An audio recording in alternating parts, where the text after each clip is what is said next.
Welcome to Ultimate DIY, where you learn to be your own handyman. And today we are going to power wash and stain this fence to try to get it to match this fence. Okay, if you've been following along, we recently built this cedar fence and we stained it. It came out a really bright red, a little too red for the customer, so they want to change the color of this fence. But we have to wait probably a season to do that so that we can wash it again a little bit, go ahead and stain it a little bit darker color and darken this red. But if we leave this fence the way it is, just a weathered fence, and do not get it close to this, they will never match at all, or never even come close to matching. Now we do have some challenges. This is going to be pine, this is cedar. So they're never going to stain the same, they're never going to look 100% the same, but we're going to try to get it close. So today I'm going to go ahead and power wash so that we can let it dry and come back with an oil stain and stain it. It needs to be really dry to apply the oil. When you're power washing, you have to be very gentle. If you stay on any spot too long, you are actually going to shred the wood. You're going to cause a lot of problems. So you want to be very quick and you want to be very gentle with the pressure. Now we are using a 4,000 psi washer and I have the spiral tip. So I'll have to play with it and see about how far I want to get away from it to not damage the wood. But keep that in mind, if you hit it too hard with a power washer, you will destroy the wood. All right, so let's go ahead and let's get this thing power washed. Always, guys, turn the water on before you ever start your power washer or you will destroy the pump.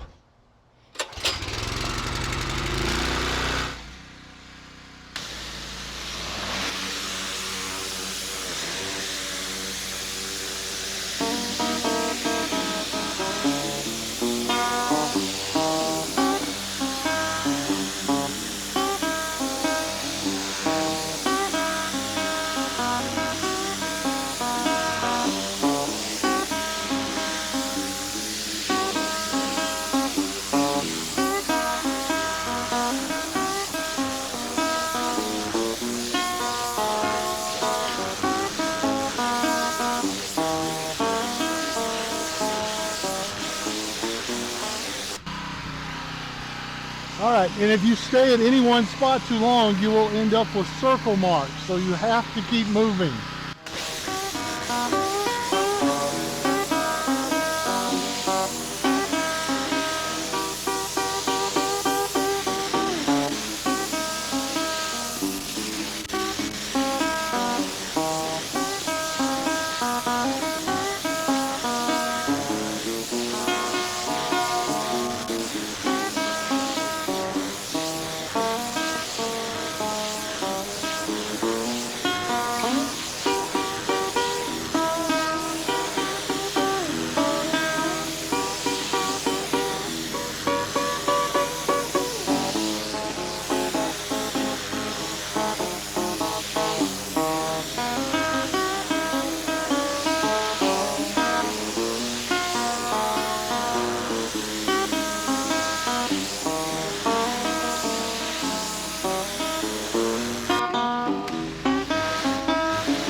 Hey guys, I hope you're getting a lot out of this fencing video. If you'd like to learn a little bit more, check the description. I put a link in there that will get you a free PDF and it'll give you a lot more detail. So be sure you check the description.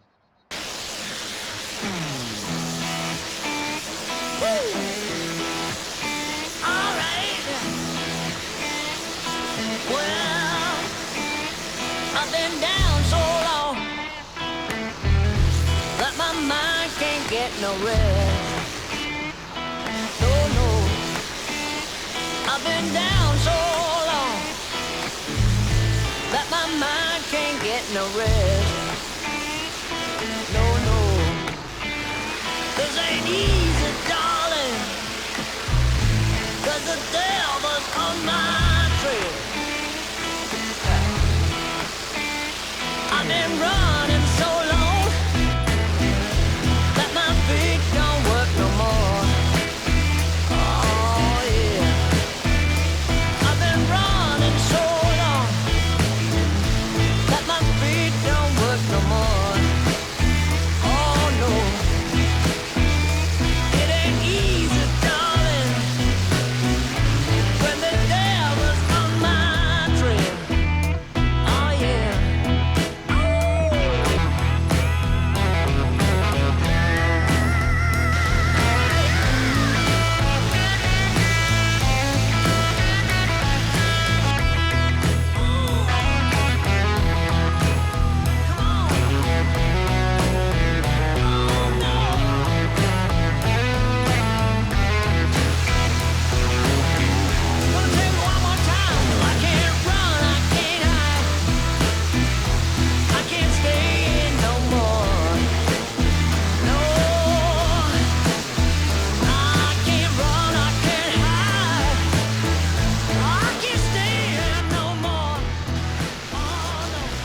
All right, guys, it's been a few days.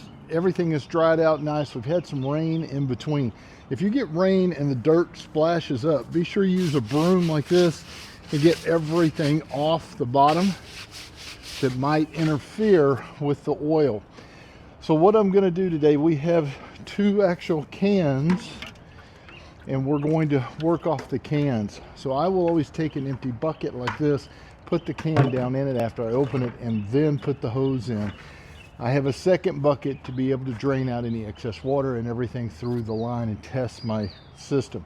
So let's go ahead and get it primed and let's get to spraying. All right, so we have power to the unit already.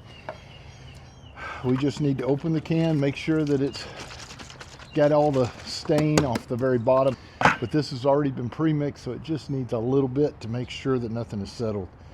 All right, so I'm going to use the opener and open it up.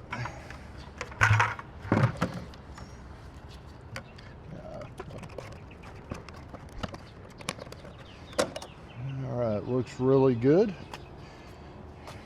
Take it, lift it up, and we are now going to just set it down in the bucket and take the end and work the end down in it. So I'll get the gun nearby. The tip that I'm using is a 312. I have it in and I have it on the clean mode right now so it won't block, so we can get everything actually cleaned out. Now you can take, actually I'll tell you what, this is probably better over here. Let's go ahead and try to turn it on. We're going to put it to start mode right here. And actually before I do that, I have a little button I can depress. There we go. And start.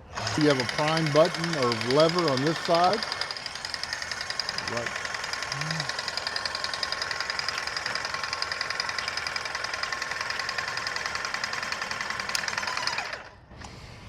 Once you hear it stops, it means it's primed up, but it's going to be full of other liquid.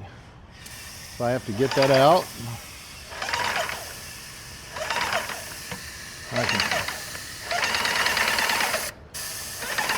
And I'm going to spray this till I start seeing the actual stain coming out.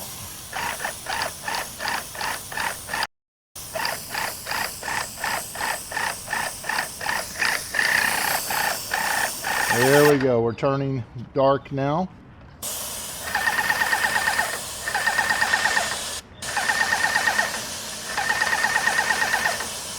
There we go. That looks pretty good right there. So we'll go reach over and we just turn it to the spray that we're wanting. And now we are ready to start applying. Of course, I'm going to turn the tip back around to spray. And we're ready. Now I'll generally just start in the corner and start working that way. And I'm going to go up and down in solid streaks. And if you can keep it going solid on your runs, you don't have the splotch marks. So in other words, don't start triggering halfway through a run. I'm going to go ahead and put on the mask. So you should always wear a mask when you're doing this stuff to protect your lungs. All right.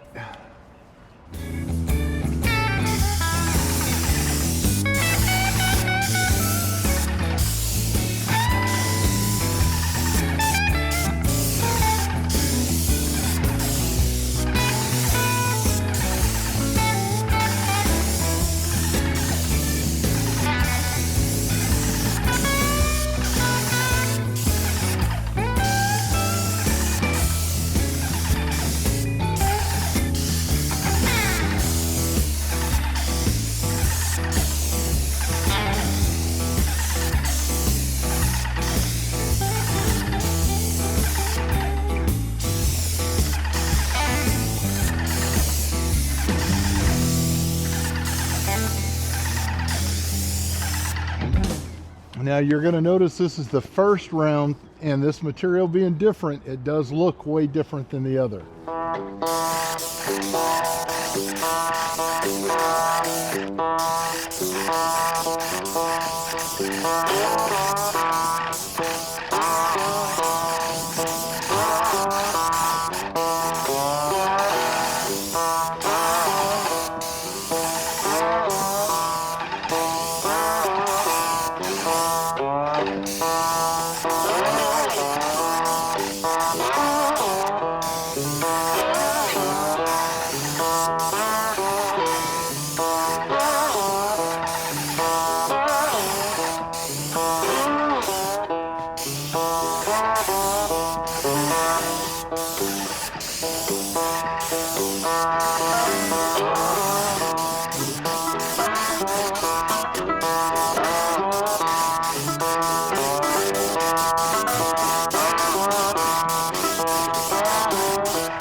Okay guys, that was just barely over a gallon in this section, including the gate in the front. Now we're going to go over it with a second coat to get it to soak in. Like I said, it's going to look much different because it's a cedar, and this is actually a treated, pressure treated wood that has been on there for a long time. We had to clean it obviously from the beginning, which means it opened up a lot of the pores, so it's going to soak a lot of the stain up.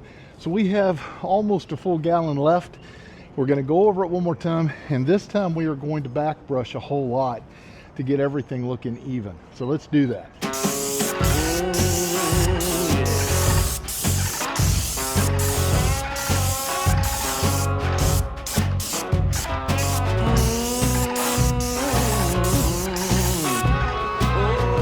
So what I like to do is I'll do it in sections like that, and then I'll come back with the brush.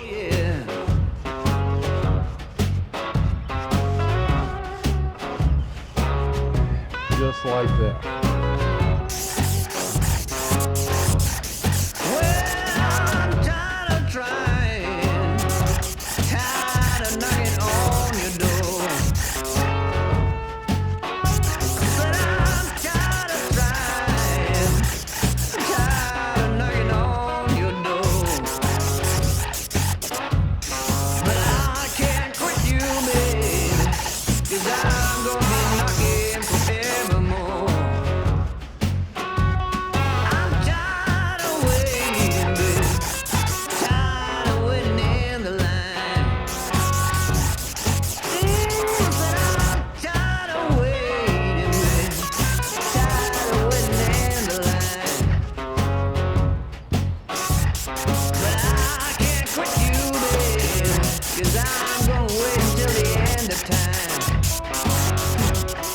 So there you go guys, that has 3 coats of stain on it, but that is why it is so difficult to match stains. This is the exact same color as this as far as the stain goes, but there's so many factors that will influence whether your stain goes on correctly. This was brand new wood, this was old wood, this was also power washed, so it's going to absorb different. Also, this is cedar, and this is basically pine, and pine is not going to stain the same. So how do we correct this? What we've done is we put the base coat on here to get it ready. It's got a little bit of red tint in it, even though you probably can't see that in the camera.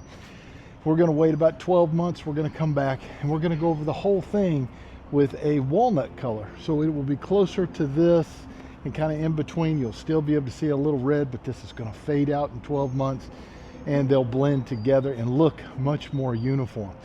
So my suggestion is, if you're doing something like this, take a small areas and test a little bit of the stain, but just be prepared. If you're doing fences at different times, different types of material, it's never going to look 100%. So hopefully you got something out of today's video, guys. If you are not a subscriber, please hit that subscribe button. Leave me a comment. Let me know if you've had to deal with any type of a stain matching situation. If you have questions, be sure and give me those questions and I'll answer them as quickly as I can. Ring that little bell. Matter of fact, ring it twice. You'll know about all my upcoming videos as I release them. And as always, guys, I appreciate you watching.